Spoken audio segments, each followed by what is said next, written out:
Hello friends, कैसे हैं आप सब। तो यहाँ पे हम लोग स्टार्ट करने जा रहे हैं क्लास 8 का जो पहला चैप्टर है क्रॉप प्रोडक्शन एंड मैनेजमेंट। तो क्लास 8 का यह जो पहला चैप्टर है ये बहुत ही इंपोर्टेंट है और इस पे भी क्वेश्चन पूछे जाते हैं। तो क्लास 8 का हम लोग शुरुआत करेंगे। जो पहला चैप्टर है क्रॉप प्रोडक्शन एंड मैनेजमेंट, तो ये बहुत ही बेसिक चैप्टर है क्योंकि हमारे डेली लाइफ से जुड़ा हुआ है।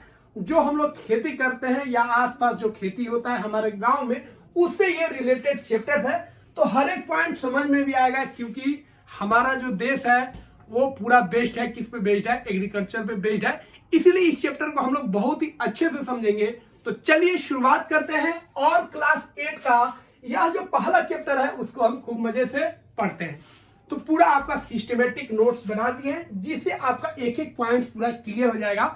और यह जो नोट्स है भाई पूरा एनसीईआरटी बेस्ड है, तो कहीं आपको भटकने की जरूरत नहीं है। एनसीईआरटी का जितना पॉइंट्स है सारा पॉइंट्स यहाँ पे आपको पूरा अच्छे से क्लियर किया गया है और उस पे बेस्ड जो भी डायग्राम है उसको भी रखा गया है। तो चलिए स्टार्ट करते हैं और एक एक पॉइंट्स को हम लोग समझते हैं।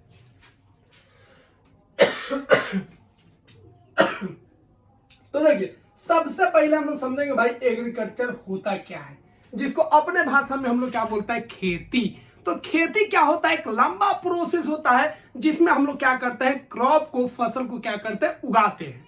तो फसल को पहले क्या करेंगे भाई, बीज को लगाएंगे। बीज को लगाएंगे फिर उसमें बहुत सारा प्रोसेस होता है। बीज को लगाएंगे फिर प्लांट्स धीरे धीरे आगे बढ़ता है, फिर उसमें हम लोग खाद डालते हैं, पानी डालते हैं। फिर एक समय आता है जब वो प्लांट्स पक जाता है, फिर उसको हम लोग क्या करते हैं, काटते हैं। काटने के बाद भी बहुत सारा प्रोसेस होता है, ठीक है। फिर उसको हम लोग रखते हैं। तो ये सारा जो प्रोसेस है उसी प्रैक्टिस को, उसी पूरे प्रोसेस को हम लोग क्या बोलेंगे, एग्रीकल्चर, जिसको अपने भाषा में हम लोग क्या बोलते हैं, खेती करना।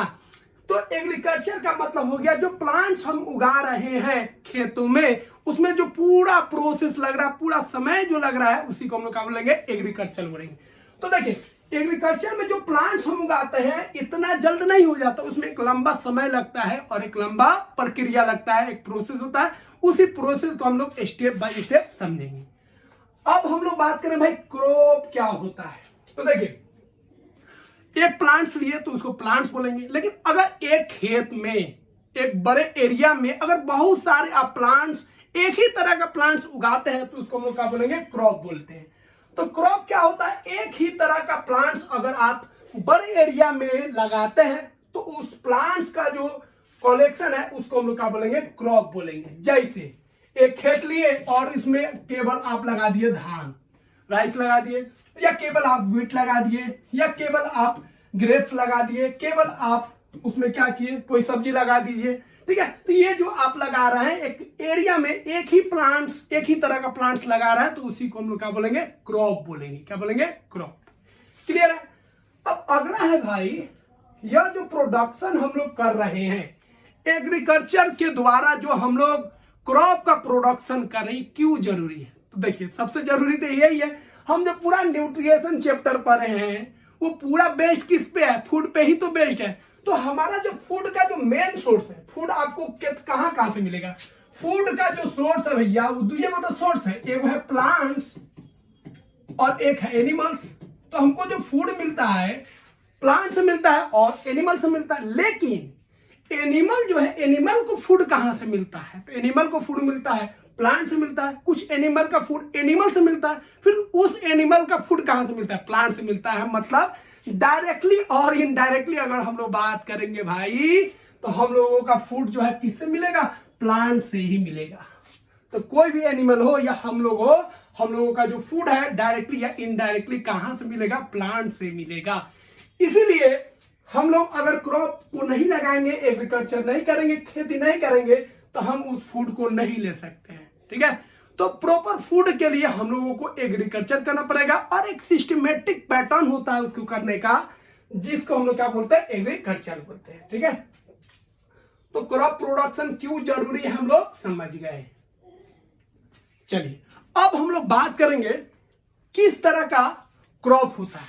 तो क्रॉप को अगर हम पार्ट वाइज करेंगे तो क्रॉप में क्या आ सकता है भाई, कोई अनाज आ सकता है, सीरियल्स आ सकता है, कोई वेजिटेबल्स आ सकता है और फ्रूट्स आ सकता है, यही तो उगाते हैं।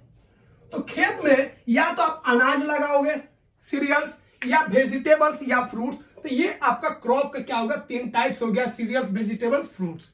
लेकिन अगर हम बात करेंगे किस क्रॉप को कब लगाएंगे, उसका सीजन क्या होगा, तो सीजन के आधार पर अगर हम बात करेंगे भाई, तो क्रॉप्स को 3 कैटेगरी में बांटा गया है। आपका क्लास 8 में आपको 2 ही कैटेगरी पढ़ना है, एक आपका बरसात वाला रेनी सीजन वाला और एक आपका ठंडा वाला विंटर वाला, ठीक है। तो 2 ही आपको यहाँ पे पढ़ना है और तीसरा के बारे में थोड़ा सा यहाँ पे चर्चा किया गया, तो उसको हम लोग देख लेते हैं। तो देखिए 2 तरह का आपका क्रॉप्स हो गया, एक हो गया आपका रबी क्रॉप्स और एक हो गया आपका खरीफ क्रॉप्स। तो यहाँ पे आपको क्या याद रखना है वो समझिए। रबी क्रॉप्स ऐसा क्रॉप जो ठंडा में है, विंटर में है। रबी से याद रखिएगा, जो रबी है उसको बहुत बहुत ठंडा लगता है, तो रबी क्रॉप्स मतलब रबी को ठंडा लगता है। रबी क्रॉप्स का मतलब हो गया ऐसा क्रॉप जो ठंडा में उसको हम लोग उगाते हैं, लगाते हैं, ठीक है। तो जो क्रॉप ठंडा में लगता है उसको रबी बोलेंगे, और जो बरसात में लगेगा उसको हम लोग क्या बोलेंगे, खरीफ क्रॉप बोलेंगे। तो ये किस में लगेगा, रेनी सीजन में, याद रखिएगा। तो प्लांट्स जो होता है उसका जो हम लोग क्रॉपिंग कर रहे हैं, मतलब जो क्रॉप है उसका आपका 2 कैटेगरी होगा सीजन के बेस्ड, एक होगा आपका रबी क्रॉप्स और एक होगा आपका खरीफ क्रॉप्स। रबी ठंडा मतलब विंटर में, और खरीफ जो होगा आपका रेनी सीजन में होगा, ठीक है। तो याद कीजिए, अगर रबी क्रॉप्स हम लोग बात करेंगे, ठंडा में कौन कौन चीज को हम लोग देख पाते हैं, तो जो गेहूं है, ठीक है, उसको देख लीजिए, जो चना है, मटर है, मस्टर्ड है, लिनसीड है, ये सब जो आपको फसल है ये सब कब उगता है, ठंडा में, ठीक है। तो रबी फसल मतलब ठंडा वाला फसल। और जो बरसात में हम लोग लगाते हैं, ठीक है, खरीफ क्रॉप्स हो गया जो रेनी सीजन में लगाते हैं। और रेनी सीजन मतलब याद रखिएगा जस, क्या याद रखना है, जस। और रबी क्रॉप्स का आप याद रखिए ओम, क्या याद रखना, ओम, अक्टूबर से मार्च, इसको जस याद रखना है। जस मतलब आपका जून से कहां याद रखना है, सितंबर। तो जस मतलब खरीफ हो जाएगा और ओम मतलब याद रखिएगा रबी क्रॉप। तो ये इंपोर्टेंट क्वेश्चन है, इसमें मंथ पूछ लेता है कहां से कहां लगता है, ठीक है। तो जून से सितंबर वाला में जो क्रॉपिंग हम लोग करते हैं रेनी सीजन में, उसको हम लोग क्या बोलेंगे, खरीफ क्रॉप बोलेंगे। और जो ठंडा में हम लोग अक्टूबर से मार्च में जो क्रॉपिंग हम लोग करते हैं उसको हम लोग क्या बोलेंगे, रबी क्रॉप बोलते हैं। अब खरीफ में कौन हो जाएगा भाई, बरसात में हम लोग क्या लेके आते हैं, तो बरसात में हम लोग लगाते हैं भाई पैडी हो गया, मेज हो गया, सोयाबीन हो गया, ग्राउंड नट और कॉटन, ये सब हम लोग क्या करते हैं, बरसात में लगाते हैं। तो रबी क्रॉप्स क्लियर हो गया और खरीफ क्रॉप्स क्लियर हो गया। अब आगे हम लोग बढ़ते हैं। अब देखिए, अब हम लोग बात करेंगे भाई जो खेती कर रहा है उसका एक लंबा प्रोसेस होता है। ये नहीं जो बीज उठाए और सीधा खेत में डाल दिए और प्लांट सूख गया, ठीक है। तो देखिए बीज कहीं पे भी गिर जाए, अगर उसको सही से पानी मिलेगा, सही से उसको न्यूट्रिएंट्स मिलेगा, सही से सनलाइट मिलेगा तो उग जाएगा। दीवार पे भी पौधा उग जाता है, ठीक है, तो खेत में तो उगेगा ही। लेकिन हमारा यहाँ पे टारगेट क्या है, क्रॉपिंग टारगेट है भाई। क्रॉपिंग मतलब एक ही तरह का प्लांट्स को उगाना है। गेहूं बोएंगे तो गेहूं पूरा होना चाहिए, धान अगर डालेंगे तो धान होना चाहिए, बात समझे। तो इस तरह का जो क्रॉपिंग हम लोग करेंगे तो उसका एक सिस्टमेटिक पैटर्न होता है। पहले क्या करेंगे, दूसरा स्टेप में क्या करेंगे, तीसरा स्टेप में क्या करेंगे, चौथा स्टेप में क्या करेंगे। तो स्टेप बाय स्टेप हम लोग क्या करते हैं, क्रॉपिंग करते हैं। तो वही स्टेप हम लोग यहाँ पे क्या कर रहे हैं, पढ़ने जा रहे हैं, ठीक है। तो एक एक स्टेप को हम लोग समझते हैं।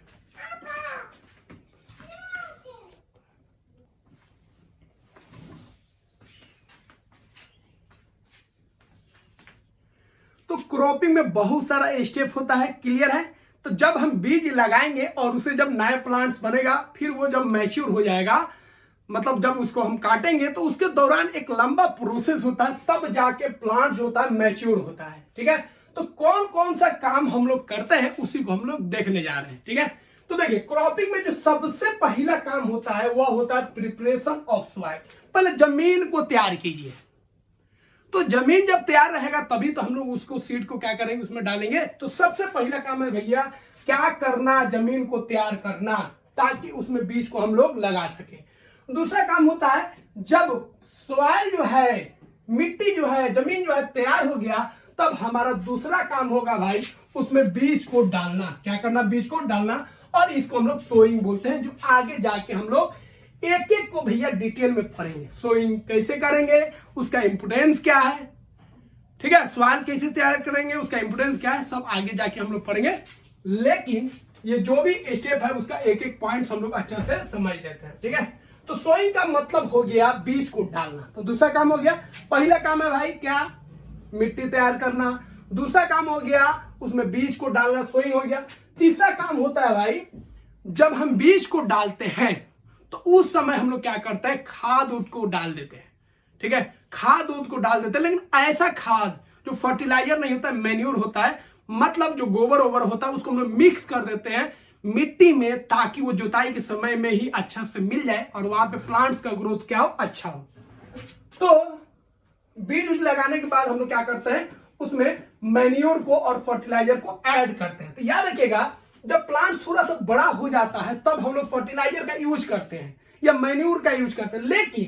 लेकिन आमतौर पर क्या होता है, जब मिट्टी हमारा तैयार होता है, जब मिट्टी को हम लोग जुताई करते हैं, उसको लेबलिंग करते हैं, उसी समय हम लोग उसमें मैन्योर जो होता है, खाद मतलब जो नेचुरल खाद होता है, जिसको मैन्योर बोलते हैं, कंपोस्ट बोलते हैं, जो गोबर ओबर से बनता है, उसको हम लोग उसमें डाल देते हैं ताकि पूरा अच्छा से वो मिट्टी में क्या हो सके, मिल सके, ठीक है। चौथा काम हो गया भाई, जब प्लांट्स बड़ा हो गया, फर्टिलाइजर उसमें डाल दिए, मैन्योर डाल दिए, तब उसके बाद भैया हम क्या करेंगे, पानी पटाएंगे, ठीक है। तो इरिगेशन करेंगे ताकि उसको प्रॉपर जो है पानी मिले। तो बारिश वाला जो क्रॉप है उसको बारिश के द्वारा पानी मिल जाएगा, लेकिन अगर बारिश नहीं हुआ, उसको सफिशिएंट वाटर नहीं मिलेगा, तो उसका प्लांट्स का ग्रोथ होगा नहीं। तो प्लांट्स का अच्छा ग्रोथ हो, वो डेड नहीं हो, उसका प्रॉपर हाइट हो, उसके लिए हम लोग क्या करेंगे, इरिगेशन हम लोग करते हैं, सिंचाई करते हैं। अब देखिए सिंचाई सब कर दिया, प्लांट्स बड़ा हो गया, अब कुछ समय बाद वो पकने वाला है, मैच्योर होने वाला है। तो प्लांट्स का जब ग्रोथ होता है भाई, तो वहां पे केवल जो हम प्लांट्स लगाए हैं वही नहीं उगता है। अब गेहूं का लगाए तो केवल गेहूं नहीं उगेगा, गेहूं तो सब जगह आपको दिखेगा ही, लेकिन उसके नीचे जो है छोटा छोटा छोटा छोटा घास ओस, घास पतवार ये सब बोलते हैं, जो ऐसा चीज उग जाता है जिसका हमको जरूरत नहीं है, लेकिन वो घाटा पहुंचाता है। जो न्यूट्रिएंट्स हम दिए हैं एक स्पेसिफिक प्लांट्स के लिए, हम दिए हैं उसको वीट के लिए, और वीट के लिए क्या किया, तुम लगा दिया, खाद डाल दिए। अब वो खाद ओद के द्वारा जो और भी प्लांट्स उग गए हैं, उस खाद का यूज कर रहे हैं, ठीक है, वो पानी को खींच रहे हैं, तो पानी दे रहे हैं प्लांट्स को, वो भी खींच जा रहे हैं। तो उनको अगर हम नहीं हटाएंगे तो प्लांट्स का जो ग्रोथ है वो अच्छा नहीं हो पाएगा। तो उसके बाद हम लोग क्या करते हैं, वीड को, जो खरपतवार है उसको हम लोग क्या करते हैं, खत्म करते हैं उसको, ठीक है, हटाते हैं वहां से। तो अगला प्रोसेस वो करते हैं, जब वो हट जाता है तो कुछ समय बाद जो है हमारा फसल जो है तैयार हो जाता है, पक जाता है। अब बारी आता है भैया फल खाने का, मतलब उसको काटने का। तो उसके बाद हम लोग क्या करते हैं, फसल को काटते हैं, ठीक है, फिर काट के उसको क्या करते हैं भैया, घर पे ले जाते थे, लेकिन अब तो मशीन आ गया, जो खेते में आपका पूरा काम हो जाएगा, काट भी देगा। अब काटने के बाद यह जो प्लांट्स यहाँ से काट दिए, उसके बाद ये जो फल होता है उसको निकालने का जो प्रोसेस होता है, अगला प्रोसेस हम लोग उसको क्या बोलते हैं भैया, थ्रेसिंग करते हैं। आगे हम आपको समझाएंगे। थ्रेसिंग के बाद क्या करते हैं, वो जो थ्रेसिंग में जो दाना निकला, दाना में से फिर भूसी निकालते हैं, जिसमें से एक्चुअल में गेहूं और एक्चुअल में क्या निकलेगा, राइस निकलेगा, ठीक है। उसके बाद जब गेहूं और राइस हमारे पास आ जाता है, जब क्रॉप हमारे पास आ जाता है, तो उसका अब हमारा ख्याल रखना पड़ता है, जो वो खराब नहीं हो, उसको सुखाना पड़ता है, और फिर अधिक अगर है तो उसको हम लोग कहीं ना कहीं क्या करते हैं, स्टोर करके रखते हैं, ताकि अगले साल या आने वाला समय में हम लोग क्या कर सके, उसका यूज कर सके। तो एक एक को हम लोग पढ़ेंगे, और यही चैप्टर का क्या है भाई, बेस है, ठीक है। तो चलिए सबसे पहले भैया हम देखेंगे जे सॉइल को हम लोग कैसे प्रिपेयर करते हैं। तो देखिए सॉइल कैसे तैयार होता है आप जानते होंगे, हम लोग के आसपास खेती होता ही है, और सब लोग कहीं ना कहीं गांव से भी जुड़े होते हैं, तो हम लोग समझ सकते हैं कि खेती कैसे होता है। खेती का जो पहला काम है वो होता है आपका खेत को जोतना, जुताई, और जुताई को इंग्लिश में हम लोग बोलेंगे प्लॉग, ठीक है। तो प्लॉगिंग का पहले हम लोग का काम होता था। पहले जो प्लॉगिंग होता था, खेत का जुताई होता था, वो हर और बैल से होता था, बैल के द्वारा होता था। और इसके कान्हा पर ये जो मशीन आप देख रहे हैं, जिसके वजह से खेत का जुताई होता था, उसको हम लोग क्या बोलते थे, हर बोलते थे, ठीक है। तो हर में एक फारसा की तरह नोकीला होता था, जो जमीन को चीरते हुए आगे बढ़ता था। और ये जो है आपका ये पेंट जो है, ठीक है, ये इस पे लगा रहता था, तो ये आपका इसको बीम बोलते हैं, यह जो होता है गर्दन पे रखा जाता था बैल के, और इस बीम से ये वाला पार्ट जो है बांध दिया जाता था, जुड़ा हुआ रहता था, ठीक है। और ये जो नोकीला वाला पार्ट है यही मेन पार्ट होता है जो प्लॉगिंग करता है, खेत को जोतता है। तो पुराने जमाने के समय में इससे होता था, हम लोग छोटे थे तो इसे करते थे, ठीक है। लेकिन जब और आगे बढ़ा, एडवांस हुआ दुनिया, तो ट्रैक्टर आ गया ना, ट्रैक्टर से भी एडवांस आ चुका है। तो ट्रैक्टर क्या करता था, इसमें समय लगता था, काफी मेहनत लगता था, लेकिन ट्रैक्टर जो है उसी काम को फास्ट कर दिया, और इसको हम लोग क्या बोलते हैं, कल्टीवेटर बोलते हैं। तो यही काम जो है ट्रैक्टर किया, और इसको क्या बोलेंगे, कल्टीवेटर। तो देखिए सॉइल को सबसे पहले हम लोग क्या करेंगे, उसको, ठीक है, सॉइल को क्या करेंगे, कोड़ेंगे उसको, ठीक है, और उसको मुलायम करेंगे। तो सबसे पहला काम हो गया जुताई, जिसको इंग्लिश में हम लोग क्या बोलेंगे, प्लॉगिंग बोलेंगे। तो उसमें क्या होगा भाई, जो सॉइल है वो मुलायम होगा। इसे फायदा क्या है, क्यों जुताई हम कर रहे हैं? तो देखिए जुताई अगर खेत का हम नहीं करेंगे तो सही प्लांट्स नहीं लगेगा। जुताई करने से क्या होगा, एक जो है बीज जो है वो प्रॉपर हाइट तक जाएगा। दूसरा फायदा है, जब खेत का हम जुताई करेंगे, प्लॉगिंग करेंगे, तो उसके अंदर एयर जाएगा, और एयर जरूरी है प्लांट्स की ग्रोथ के लिए। उसके बाद उसमें क्या आएगा, माइक्रोब्स आएगा, जो ऑर्गेनिज्म है, बहुत सारे माइक्रो ऑर्गेनिज्म है जो प्लांट्स को क्या करते हैं, हेल्प करते हैं। उसमें अर्थवर्म्स आएगा, वो भी हेल्प करता है। उसके बाद अगर जुताई हम करेंगे तो नीचे का जो न्यूट्रिएंट्स है वो ऊपर आ जाएगा। तो एक फायदा हुआ भाई, क्या फायदा हुआ, एयर उसके अंदर जाएगा। दूसरा फायदा हुआ, माइक्रो ऑर्गेनिज्म जो है, माइक्रोब्स उसके अंदर जाएगा। तीसरा फायदा हो गया, जे उसको जो नीचे का न्यूट्रिएंट्स है वो ऊपर आएगा, ठीक है। तो तीन तरह का उसमें क्या हो गया, फायदा हो गया, ठीक है। एक सॉइल जो है नरम हो गया, जिसकी वजह से प्लांट जो है अच्छा से लग पाएगा, सीड अच्छा से लग पाएगा, सीड जो है उसमें ब्रेथ कर पाएगा। सॉइल का फर्टिलिटी बढ़ जाएगा, क्योंकि नीचे से जो है उसको न्यूट्रिएंट्स मिलेगा, उसमें अर्थवर्म्स आएगा, और क्या आएगा, माइक्रोब्स आएगा, ठीक है। अब देखिए कैसे कैसे हम लोग करते हैं, ठीक है। तो सॉइल का प्रिपरेशन हम लोग कैसे करेंगे उसको हम लोग देख लेते हैं। हट जाओ भाई, हट जाओ। तो पहले काम हो गया आपका जुताई वाला, तो टिलिंग बोलिए तब या प्लॉगिंग बोलिए तब सेम काम हो गया। तो सबसे पहले काम करेंगे जुताई करेंगे, लेकिन जुताई के बाद जो है ढेला वाला निकल जाता है। तो खेत में ढेला वाला निकल जाता है, तो इस ढेला को हम लोग बोलते हैं, क्या बोलते हैं, किधर ये ढेला, ढेला को बोलते हैं क्रॉम्स। क्या बोलेंगे, क्रॉम्स। तो ये जो ढेला है, ढेला अगर रहेगा तो सही से प्लांट्स का ग्रोथ होगा, नहीं होगा, क्योंकि सब मिक्स नहीं है। तो इसको क्या करते हैं, लेबलिंग करते हैं, बराबर करते हैं, ठीक है। एक पार्ट होता है गांव में, इसको बोलते हैं हेंगा। क्या बोलते हैं, हेंगा। तो हेंगा के द्वारा हम लोग क्या करते हैं, इस मिट्टी को, इस ढेला को बराबर करते हैं। तो एक बार जुताई हो गया, जुताई के बाद मिट्टी को बराबर करना है, तो ये हेंगा से करते हैं। इसको इंग्लिश में लेबलिंग बोलते हैं, लेबलर, ठीक है। तो इसको हम लोग क्या करते हैं, लेबलिंग करते हैं, ठीक है। और बैल से भी पहले लेबलिंग होता था, ये वाला जो पार्ट होता था इसे भी होता था, लेकिन ट्रैक्टर के समय में इससे हो गया। अब तो नया नया टूल्स आ गया। तो पहला काम हो गया आपका, समझ गए, जो जुताई करना है। और जुताई जिससे करते थे उसको हम लोग क्या बोलेंगे, प्लॉग, या ट्रैक्टर में क्या बोलेंगे, कल्टीवेटर बोलेंगे, ठीक है। तो कल्टीवेटर या प्लॉग जो है वह टूल्स होता है जिससे हम लोग प्लॉगिंग करते हैं, टिलिंग करते हैं, ठीक है। तो पहला आपको पॉइंट यहीं पे बनेगा, प्लॉगिंग या टिलिंग हम लोग किसके द्वारा करते हैं, तो कल्टीवेटर के द्वारा या प्लॉगिंग के द्वारा हम लोग करते हैं। दूसरा इसमें एक टूल्स यूज होता है, होई। होई क्या होता है भाई, तो यह भी, होई जो होता है दो काम करता है। एक सॉइल को लूज करने का, सॉइल को सॉफ्ट बनाता है। दूसरा जो है ये वीड्स जो होता है, जो अनवांटेड प्लांट्स होते हैं, जो प्लांट्स की ग्रोथ को रोकते हैं, उसको हटाने का भी काम करता है। इसका दो काम है, याद रखिएगा। होई का एक काम हो गया, सॉइल को क्या करना, लूज करना। दूसरा काम हो गया वीड्स को हटाना, ठीक है। उसके बाद कल्टीवेटर वाला बता दिया। तो कल्टीवेटर और प्लॉगिंग जो है सेम चीज हो गया। कल्टीवेटर हम लोग ट्रैक्टर में यूज करते हैं, कि ये वाला पार्ट जो होता है कल्टीवेटर होता है, इसका भी काम जुताई होता है। अब अगला काम हो गया आपका, जब जुताई हो जाएगा तो जुताई में आपका दो चीज याद रखना है, एक प्लॉग होता है या कल्टीवेटर होता है। दोनों का काम होता है खेत को जोतना, और दूसरा इसमें हो गया होई। तो ये तीनों टूल्स जो है किसके लिए इस्तेमाल होता है, खेत को जोतने में, खेत को प्लॉग करने में या टीलिंग करने में। क्लियर है, चलिए। अगला जब खेत का जुताई हो जाएगा तो उसको लेबलिंग करने में, उसको बराबर करना है। जितना ढेला ओला होगा उसको सबको बराबर कर देना है, ताकि प्लांट जो है एक लेवल में रहे और सभी को बराबर न्यूट्रिएंट्स मिले, ठीक है।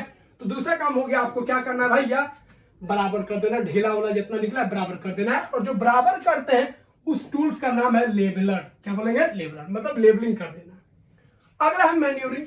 तो जब लेबलिंग होता है तो उसी समय हम लोग क्या करते हैं, मैन्योर का जो खाद उद होता है, मतलब जो कंपोस्ट होता है गोबर ओबर का, उसी समय उसमें छिड़काव करके उसको लेबलिंग कर देते हैं ताकि उसका मिक्सिंग भी अच्छा से हो जाए।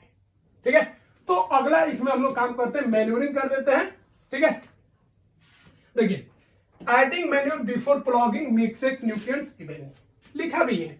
जब अगर हम प्लॉगिंग से पहले, ठीक है, जुताई से पहले अगर उस पर क्या करेंगे, गोबर ओबर का छिड़काव कर देंगे, फिर उसका प्लॉगिंग करेंगे, तो पूरा गोबर जो है मिट्टी में मिक्स हो जाएगा, जिससे सॉइल में क्या आएगा, न्यूट्रिएंट्स आएगा। क्या आएगा? न्यूट्रिएंट्स आएगा, जिससे प्लांट्स का ग्रोथ क्या होगा, बेस्ट होगा। तो खेत तैयार हो गया भाई, खेत तैयार हो गया। तो खेत को तैयार करने में 3 स्टेप आपको ध्यान रखना है। पहला उसका जुताई कर दीजिए, दूसरा उसको क्या करना है, लेबलिंग करना है, और दोनों से पहले आपको उसको क्या करना है भैया, मैन्योर को डाल देना है, कंपोस्ट को डाल के उसको अच्छा से लेबलिंग कर देना है। तो खेत तैयार हो गया। खेत को तैयार करने में 2 टूल्स यूज हुआ, बता दिए, एक प्लॉगिंग या कल्टीवेटर और दूसरा होई। तो ये पॉइंट्स वहां पे बन जाएगा। तो प्लॉगिंग या टिलिंग किसके द्वारा करेंगे, प्लॉग के द्वारा या कल्टीवेटर के द्वारा, और एक होई के द्वारा। होई का 2 काम है, एक सॉइल को लूज करना और दूसरा उसका काम हो गया वीड्स को हटाना। चलिए, अब हम लोग बीज बोने का काम करेंगे। तो सोइंग का मतलब होता है बीज को बोना। तो मिट्टी में जब हम बीज को बोएंगे तो इस प्रोसेस को हम लोग बोलेंगे सोइंग। क्या बोलेंगे? सोइंग, जिसको हिंदी में हम लोग बोलते हैं बुआई। तो अब बुआई का काम करना है। अब देख, पहले के समय में जो बीज को बोया जाता था उसके लिए एक ट्यूल्स का यूज किया जाता था, जिसको बोलते हैं फ्यूनेल। तो ये फ्यूनेल होता था, इसमें बीज को डालते थे और यह जमीन के अंदर चला जाता था। लेकिन ये पहले का समय था, उतना एडवांस हम लोग थे नहीं, लेकिन अब हम लोग एडवांस हो गए। इससे क्या होता था, बीज के बीच में एक प्रॉपर डिस्टेंस नहीं होता था, कोनो बीज एक ही जगह आसपास हो जाता था, कहीं ज्यादा गैप हो जाता था। दूसरा, ये एक खास गहराई तक नहीं जा पाता था। उसके लिए आगे हम लोग नया टूल्स का यूज किए, जिसको बोलते हैं सीड ड्रिल। तो पहले यूज किया जाता था फ्यूनेल वाला, याद रखिएगा। तो बीज को डालने में, मिट्टी में जब बीज हम डालते हैं तो पहला वाला जो टूल्स था उसको हम लोग क्या बोलेंगे, फ्यूनेल बोलेंगे। क्या बोलेंगे? फ्यूनेल। तो फ्यूनेल जो था आपका पहला सिस्टम था, जिसके द्वारा हम लोग बीज को कहां डालते थे, मिट्टी में।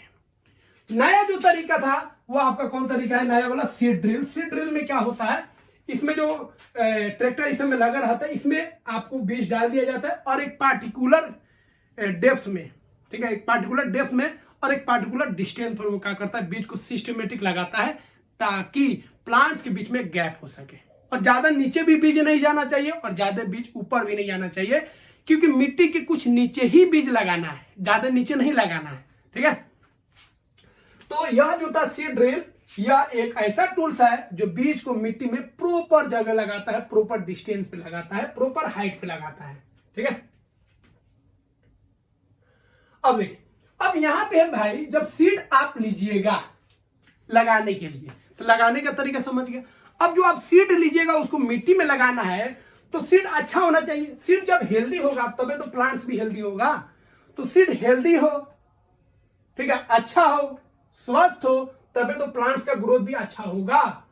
ठीक है, और ऐसा सीड हम लोग लगाने की कोशिश करते हैं जिसका प्रोडक्शन क्या हो, ज्यादा हो। आप ऐसा सीड लगा दिए जो उसका प्रोडक्शन ज्यादा है ही नहीं। तो बहुत सारे गांव में आप सुनेंगे ऐसा बीज होता है जो 1 कट्ठा में 1 कुंटल दे रहा है, कोई 1 कट्ठा में 1.5 कुंटल दे रहा है, कोई 1 कट्ठा में 2 कुंटल दे रहा है। तो हम लोग क्या करते हैं, ऐसे बीज को लगाते हैं जिससे प्रोडक्शन क्या हो, मैक्सिमम हो। ठीक है, तो बीज हम लोग ऐसा चुनेंगे जिससे प्रोडक्शन क्या हो भाई, मैक्सिमम हो, उसमें बीमारी नहीं हो, हेल्दी सीड्स हो। अब गांव में एक टेक्निक यूज किया जाता है, सीड आप ला रहे हैं या आपका घर का गेहूं है उसको लगाना है, ठीक है, तो हम लोग कैसे लगाते हैं भाई, तो उसको क्या करता है, पानी में डाल दो, पानी में डाल दीजिए। तो पानी में जैसे ही सीड्स को लगाइएगा, जो खराब सीड्स होगा वो ऊपर आ जाएगा, क्यों, वो खोखला होगा। जो खोखला होगा, जिसके अंदर कुछ जर्म्स होगा, वो क्या होगा, हल्का होगा। हल्का होने की वजह से वो पानी में तैरने लगेगा, तो ये आपका क्या हो गया, खराब सीड्स हो गया। और जो नीचे जाके बैठ गया, डूब गया, वो आपका क्या है, अच्छा सीड है। तो ये हो गया आपका गुड सीड है। और जो ऊपर तैर रहा है वो आपका क्या हो गया, वो आपका बैड सीड हो गया। ठीक है, तो समझ गए। तो ये आपका एनसीईआरटी में पूछा गया है। तो सीड के बारे में समझ गए, हेल्दी सीड चाहिए, अच्छा सीड चाहिए, ठीक है। ऐसा सीड चाहिए जो पानी के ऊपर तैरे नहीं, पानी के नीचे क्या हो, दब जाए, डूब जाए, तो हम समझ लेंगे वो क्या है, सीड अच्छा है। सीड लगाने का दो तरीका हो गया आपका, एक पुराना मेथड हो गया फ्यूनल वाला, और एक नया मेथड आपको बता दिया सीड ड्रिल। चलिए अब बीज को हम लोग लगा दिए, अब जमीन में तैयार हो गया और जमीन में हम लोग बीज को भी लगा दिए। अब बीज लगाने के बाद अब अगला काम है हमारा मैन्यूरिंग करना, फर्टिलाइजेशन को ऐड करना, ठीक है। तो देखिए अब हम लोग जो खाद उद है उसको डालेंगे ताकि जो प्लांट्स है उसको सही न्यूट्रिएंट्स मिल सके। क्यों लगाते हैं भाई, इसका देखिए हर एक पॉइंट्स को क्या कीजिए, इंपोर्टेंस को समझिए, कौन का कब कर रहा है और क्यों कर रहा है, ये बहुत इंपॉर्टेंट है।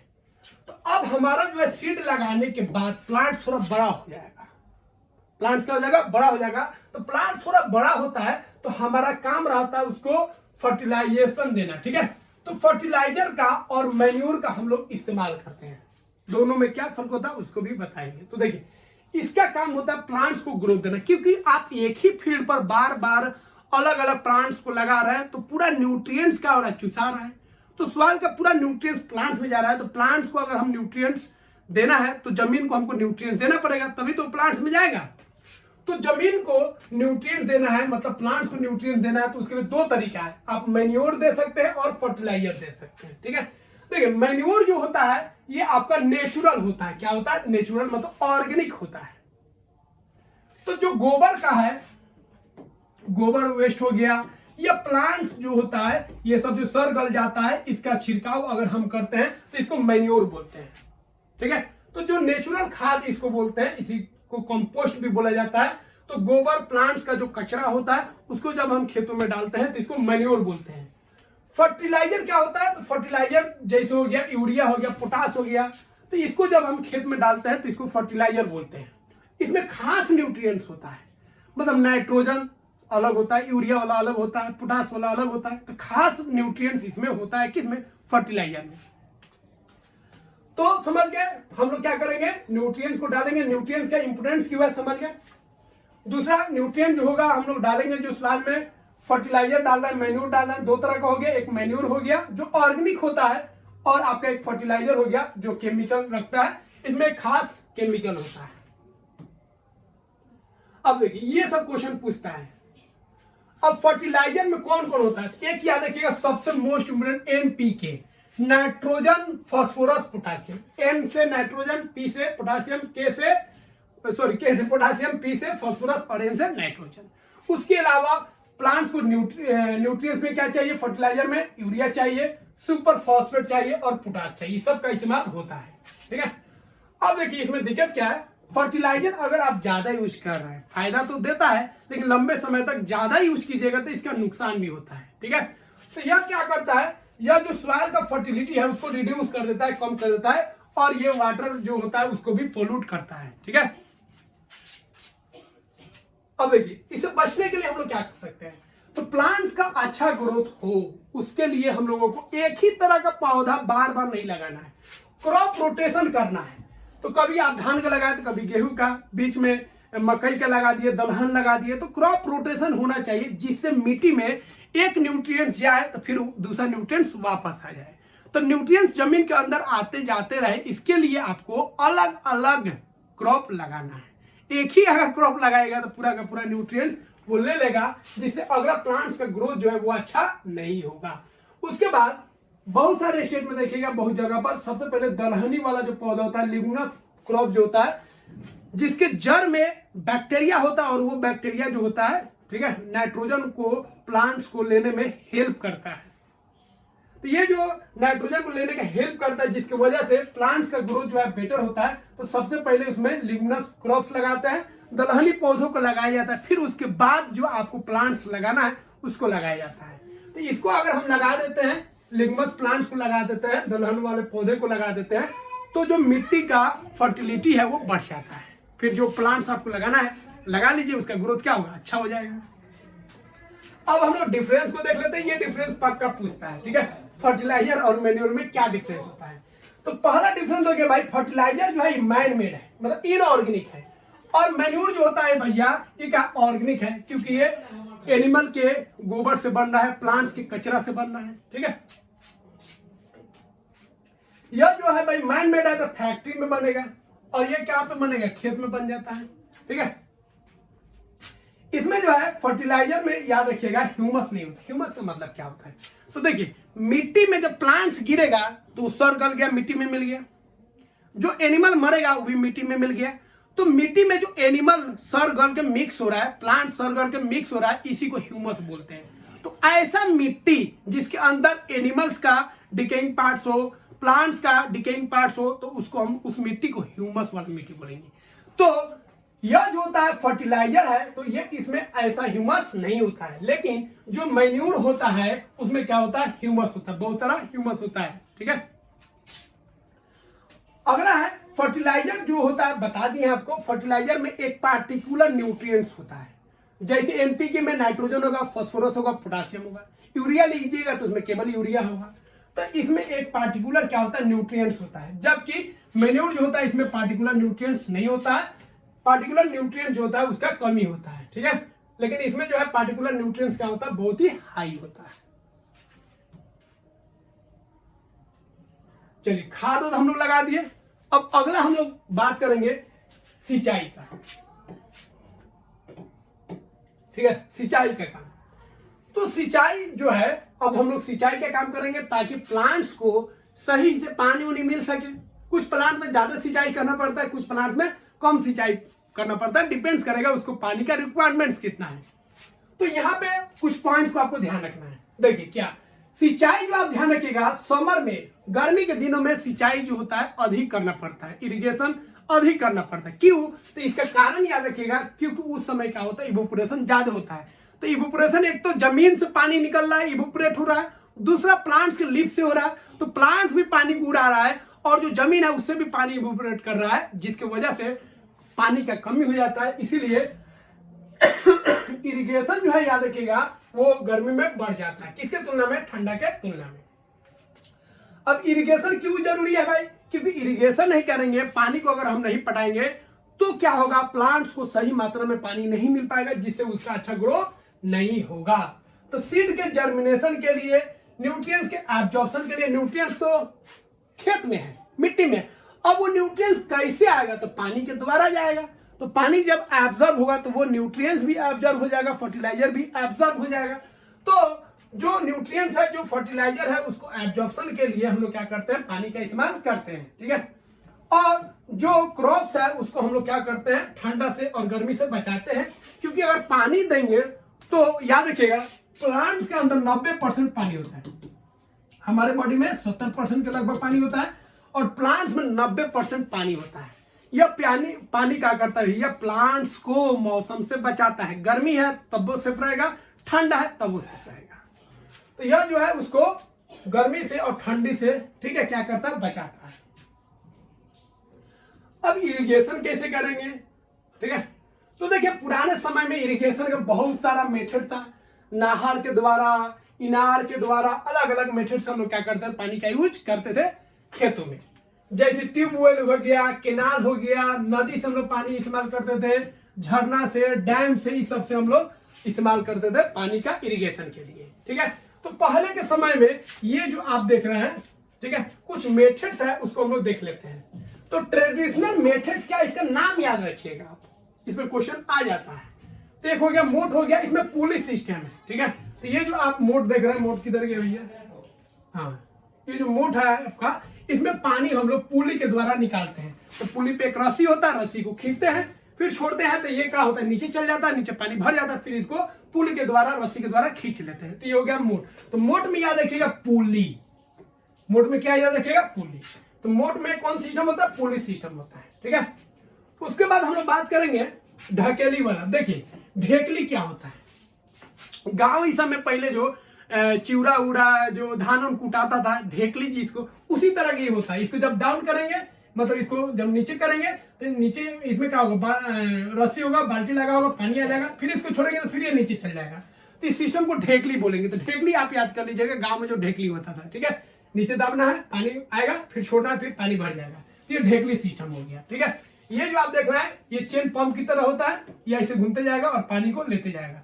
तो इसको रस्सी से बांध देते हैं। ठीक है, इसको खींचेंगे तो ये नीचे चल जाएगा, नीचे पानी भरेगा, फिर रस्सी के द्वारा खींचेंगे तो ऐसे पानी निकल जाएगा। तो ये चेन पंप हो गया, ठीक है। अब जो मेन है वो मॉडर्न सिस्टम है, ये बहुत इंपोर्टेंट है। अब देखिए नया सिस्टम क्या होगा, अब भैया हर तरह क्या है, नल है, तो नल वाला सिस्टम हम लोग यूज करते हैं। और मोटर हिले है तो मोटर से पानी खींच लेंगे और नल के द्वारा उसको पटा देंगे। तो नल के द्वारा जो हम पानी का इस्तेमाल करते हैं इरिगेशन के लिए, वो दो तरीका होता है। एक वो छिड़काव वाला है जिसको स्प्रिंकल बोलेंगे, और एक वो ड्रॉप के द्वारा। जब हम प्लांट्स को इरिगेट करेंगे छिड़क कर, प्लांट्स को पानी देंगे छिड़क कर, स्प्रिंकल के द्वारा देंगे, तो उस मेथड को हम लोग बोलेंगे स्प्रिंकल सिस्टम। और जब हम प्लांट्स के रूट्स में पानी देंगे, एकदम बूंद बाई बूंद पानी देंगे, तो उसको हम लोग बोलेंगे ड्रिप इरिगेशन। तो ड्रिप इरिगेशन में पानी हम लोग बूंद बूंद देते हैं हर एक प्लांट्स को, और स्प्रिंकल के द्वारा हम लोग प्लांट्स को जो इरिगेट कर रहे हैं, कैसे इरिगेट कर रहे हैं, छिड़काव, वैसे पानी को छिड़क रहे हैं। तो जब पानी को छिड़क कर इरिगेशन करेंगे तो उसको स्प्रिंकल सिस्टम बोलेंगे। और जब पानी को हम लोग बूंदे बूंदे देंगे, ड्रॉपर बाय ड्रॉपर देंगे, तो उसको ड्रिप सिस्टम बोलेंगे। ये दोनों का दोनों इंपोर्टेंट है। अब देखिए पानी जहां पे कम है, ये दोनों सिस्टम का काम करता है। जहां पे पानी एकदम कम है वहां पे हम लोग किसका इस्तेमाल करते हैं, ड्रिप सिस्टम का इस्तेमाल करते हैं। तो पानी एकदम वेस्ट नहीं होता है किसमें, ड्रिप सिस्टम में। और यह जो सिस्टम है स्प्रिंकल सिस्टम कहां पे काम आता है, जहां पे ढलान हो, ढलान होता है तो ये स्प्रिंकल सिस्टम बहुत काम आता है। पानी को छिड़के ऊपर, फिर ऊपर से बह के नीचे आते गया। तो स्प्रिंकल सिस्टम जो होता है बहुत यूज होता है लॉन्स में, कॉफी में, ठीक है। तो कॉफी और लॉन्स के प्लांटेशन में हम लोग किसका इस्तेमाल करते हैं, स्प्रिंकल का इस्तेमाल करते हैं, ठीक है। और प्लांट्स के लिए, फ्रूट्स के लिए, गार्डन इस सब में हम लोग किसका इस्तेमाल करते हैं, ड्रिप इरिगेशन का इस्तेमाल करते हैं। तो ड्रिप जहाँ पे पानी की एकदम कमी रहता है, इसमें पानी वेस्ट नहीं होता है। चलिए अब हम लोग का पानी भी दे दिए। अब पानी दीजिएगा तो प्लांट्स का ग्रोथ होगा। उसके साथ साथ ऐसे भी प्लांट्स उग जाते हैं जो छोटे छोटे होते हैं, कुछ बड़े भी होते हैं, जो हमारे लिए जरूरी नहीं है भैया, उसको हटाना है, नहीं तो प्लांट्स के ग्रोथ को क्या करेगा, रोक देगा, कम कर देगा। तो उसको बोलते हैं वीड। तो प्लांट्स के साथ साथ मान लीजिए ये आपका प्लांट्स हो गया, जमका बना दिया, हाँ, ये आपका प्लांट्स हो गया। अभी प्लांट्स के अगल बगल में कोई छोटा छोटा प्लांट्स उग आया है, तो इसी को हम लोग क्या बोलेंगे, वीड्स बोलेंगे। और इसको हटाने का जो प्रोसेस होता है दैट इज कॉल्ड वीडिंग, ठीक है। तो द अनडिजायरेबल प्लांट्स, ऐसे प्लांट्स हम नहीं चाहते हैं, विच ग्रो नेचुरली, जो अपने आप उग जाते हैं, हम उगा नहीं रहे हैं, अपने आप उग जा रहे हैं, नेचुरली उग जा रहे हैं। जिसको उगाना है वो उगे चाहे नहीं उगे, लेकिन ये जरूर उगेंगे, ठीक है। तो ये अपने आप उग गए, ठीक है, तो उसको हम लोग वीड्स बोलेंगे। और इसको हटाने का जो प्रोसेस होता है उसको वीडिंग बोलते हैं, ठीक है। तो ऐसे अनवांटेड प्लांट्स जो हम नहीं चाह रहे हैं लेकिन फिर भी प्लांट्स के साथ उग गया है, उसको हटाना है। तो जो प्लांट्स क्रॉप के साथ उग रहा है जो अनडिजायरेबल है, उसको हम लोग क्या बोलेंगे भाई, उसको हम लोग बोलेंगे वीड्स। और इसको हटाने का जो प्रोसेस है उसको वीडिंग बोलेंगे। तो अब याद कीजिए, गांव में चले जाइए, गांव में दिमाग को दौड़ाइए, कैसे हटाया जाता था। तो उसको हटाने का अलग अलग तरीका होता था, ठीक है। एक तो भैया हाथों से उखाड़िए, उसको उखाड़ के फेंक दिया जाता था वहीं पे, काहे कि वहीं पे फिर सरेगा करेगा, फिर उसका न्यूट्रिएंट्स उसमें मिल जाएगा, तो प्लांट्स को क्या होगा, डबल फायदा हो जाएगा। तो एक तो होता था हाथ के द्वारा उसको नोचिए और छोड़ दीजिए। तो उस मेथड को हम लोग बोलते थे अपरूट करना, रूट्स को ऊपर कर देना। अपरूट मतलब रूट्स को ऊपर कर देना, ऊपर करेंगे मर जाएगा, ठीक है, अपरूट्स या किलिंग। दूसरा होता था भैया मैनुअल रिमूवल, खुरपी से उसको कौन देते थे, खुरपी से, ऐसे खुरपी लिए बांध दिए, खुरपी लिए काट दिए, खुरपी लिए काट दिए, या हंसुआ से काट लेते थे, ठीक है। तो खुरपी के द्वारा भी हम लोग उसको हटाते थे। तीसरा जो है ये भी बहुत ज्यादा यूज हो रहा है, जिसका हार्मफुल इफेक्ट भी हो रहा है। कई प्लांट्स से कीड़ा मकोड़ा तो हट जाएगा, लेकिन उसके अंदर ये जो केमिकल्स होता है ये हानि करता है, ठीक है। इसीलिए जो भी हम लोग फल फ्रूट, जो भी अनाज वनाज लाते हैं, उसको प्रॉपर धुलाई करना पड़ता है ताकि उसमें से केमिकल्स बाहर जा सके। तो वीडिसाइड्स क्या भैया, तो जब हम वीड्स को जब हम केमिकल के द्वारा हटाते हैं तो इस प्रोसेस को वीडिसाइड्स बोलते हैं। वीडिसाइड में जो हम लोग स्प्रे का यूज करते हैं, प्लांट्स के ऊपर स्प्रे छिड़कते हैं ताकि वो सारा वीड्स जो है, मतलब प्लांट्स के साइड में, ताकि सारा जो है जो भी वीड्स है वो खत्म हो जाए। तो प्लांट्स पे कोई ज्यादा इफेक्ट नहीं पड़ता है, प्लांट्स पे इफेक्ट नहीं पड़ेगा, लेकिन जो वीड्स है उस पर इफेक्ट पड़ता है, वीड्स खत्म हो जाता है।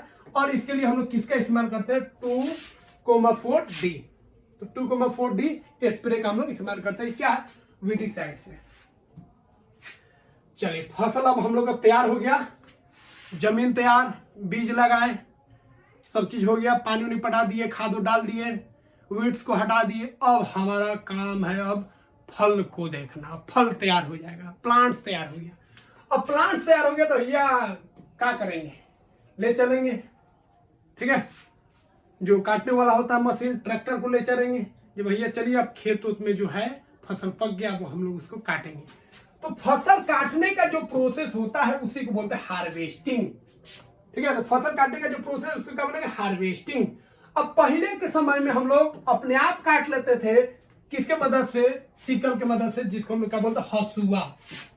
हिंदी में क्या बोलते थे, हसुआ। अब आप क्या बोलते थे आप जानिए और कमेंट बॉक्स में जरूर बताइए। तो हसुआ यहाँ पे फिगर नहीं है, हसुआ का हम लोग इस्तेमाल करते थे, कुछ इस शेप का होता है, ठीक है।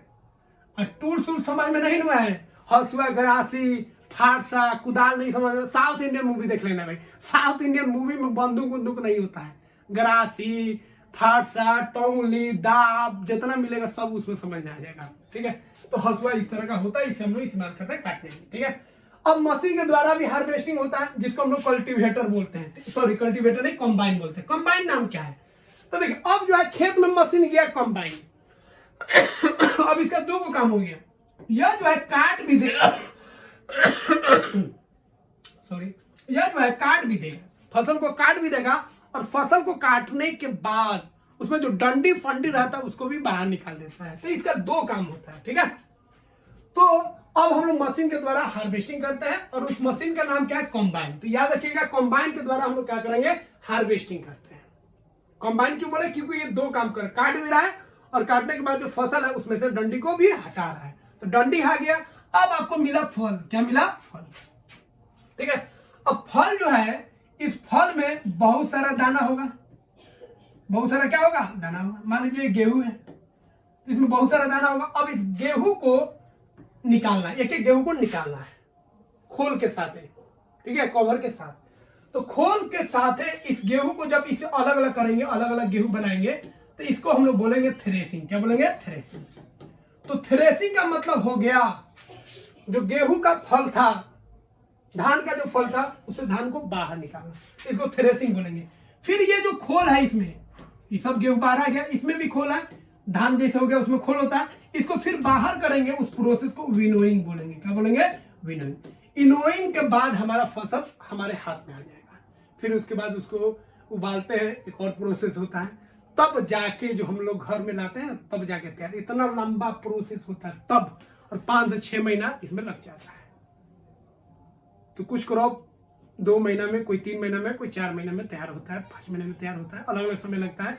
लेकिन एक दिन का खेल नहीं है, लंबा मेहनत होता है, और किसान लोग बहुत दिल से, जितना दिल से मतलब वो लोग पशु को, ठीक है, और जितना दिल से वो लोग खेती करता है, वाकई मतलब हम लोग जिस तरह औलाद को देख रहे हैं उसी तरह वो लोग खेत को भी देखते हैं। बहुत मेहनत, दिन रात एक करके, तब जाके जो दाना हमारे घर में आता है, तब आ पाता है। उन लोग मेहनत से दिन रात एक कर देता है। हम लोग तो गांव से जुड़े हैं, इसीलिए हम लोग एक चीज जानते हैं, ठीक है। चलिए, तो ये हो गया। तो थ्रेसिंग करेंगे, और थ्रेसिंग के बाद क्या करेंगे, विनोइंग करेंगे, ठीक है। तो थ्रेसिंग में समझ गए, जो ग्रेन्स होता है उसको हम लोग सेपरेट करेंगे ई फसल से, फसल का जो फल है उससे। उसके बाद हम लोग क्या करेंगे, विनोइंग करेंगे। क्या करेंगे, विनोइंग मतलब खलचोइया को बाहर करेंगे, और जो मेन है उसको निकालेंगे। और ये दोनों काम कौन करता है, दोनों काम आपका कंबाइन मशीन कर लेता है। अब अगला पार्ट है भैया स्टोरेज। फसल हो गया तैयार, अब उसको कुछ घर में रखेंगे खाने के लिए, और जो एक्स्ट्रा होगा उसको स्टोर करके रखेंगे।